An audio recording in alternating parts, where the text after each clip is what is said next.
शिवसेनेकडून मिलिंद देवरा यांना आता उमेदवारी देण्यात आलेली आहे। शिवसेनेकडून राज्यसभेची उमेदवारी मिलिंद देवरा यांना देण्यात आली आहे। काही दिवसांपूर्वीच मिलिंद देवरा हे काँग्रेसमधून एकनाथ शिंदे यांच्या शिवसेनेत आलेले होते आणि त्यानंतर आता त्यांना राज्यसभेची उमेदवारी देण्यात आलेली आहे।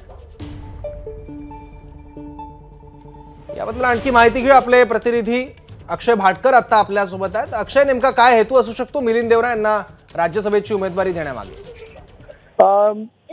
दक्षिण मुंबईमध्ये मिलिंद देवरा यांचं खूप मोठं वर्चस्व आहे। यासोबतच मुंबईत देखील काँग्रेसचा एक खूप निष्ठावान असा चेहरा म्हणून मिलिंद देवरा यांच्याकडे पाहिलं जात होतं आणि त्याचबरोबर मुंबईतले इंडस्ट्रियलिस्ट असतील किंवा ज्वेलरी असोसिएशन मधले जे सगळे मोठे मोठे नावं आहेत ते सगळ्यांचेच मिलिंद देवरा यांच्याशी खूप चांगले संबंध आहेत आणि म्हणूनच शिवसेनेने काही दिवसांपूर्वी मिलिंद देवरा यांना आपल्याकडे खेचलं होतं। एकनाथ शिंदे यांच्या उपस्थितीत तो प्रवेश झाला होता आणि त्यानंतर आता राज्यसभेसाठी देखील मिलिंद देवरा यांचं नाव हे निश्चित केलं गेलेलं आहे आणि ज्यावेळी देवरा यांचा प्रवेश झाला त्याचवेळी ही शक्यता सांगितली जात होती की त्यांना शिवसेनेकडून राज्यसभेवर पाठवलं जाईल आणि आता तर याच्यावर शिक्कामोर्तब झालेलं आहे आणि मिलिंद देवरा यांचं नाव जे आहे त्याला फायनल करण्यात आलेलं आहे।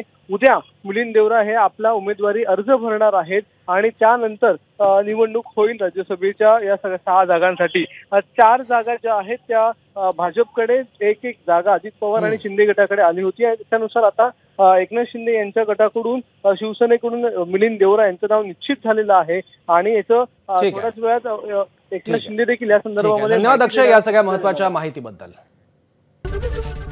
एबीपी माझा, उघडा डोळे बघा नीट।